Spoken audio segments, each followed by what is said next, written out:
तुम्ही सांगताय तुम्ही 25,000 20,000 कोटी काय साधू महाराजांच्या गांजावर खर्च करतायत का? त्यांना गांजा प्यायसाठी ते आणतायत का? ते आक्षेपार्हच आहे. हे बघा, तुम्हाला अधिकार सगळा आहे, तुम्ही वृक्षप्रेमी आहात, निसर्गप्रेमी आहात, त्याबद्दल आमचं काहीच म्हणणं नाही. पण काही लोक याच्यामध्ये घुसून विनाकारण काहीतरी वेगळ्याच भाकरी लावण्याच्या विचारात दिसत आहेत. तर मी 10 लाख रुपयाचं बक्षीस लावतो. किती लाखाचं? 10 लाखाचं.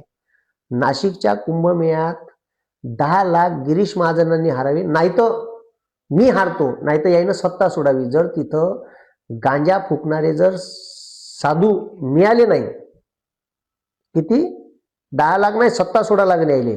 जर महाराष्ट्राचा मुख्यमंत्री आणि ठीक आहे ते गिरीश महाजन म्हणत असन का नाशिकच्या कुंभमेळ्यात एकही संत तिथं साधू येणार नाही का जो गांजा फुकणार नाही. अरे आमची परंपरा ही संत ज्ञानदेवाची, संत तुकारामाची, संत एकनाथाची, संत ठीक आहे गोरा कुंभाराची, संत तुकाराम महाराज, संत ठीक आहे तुकडोजी महाराज, कर्मयोगी गाडगे महाराज, हे संत आहे ज्यांनी समाजासाठी काहीतरी केलं, समाजाचं भलं घडून आणलं, तेव्हा समाज इथपर्यंत घडला.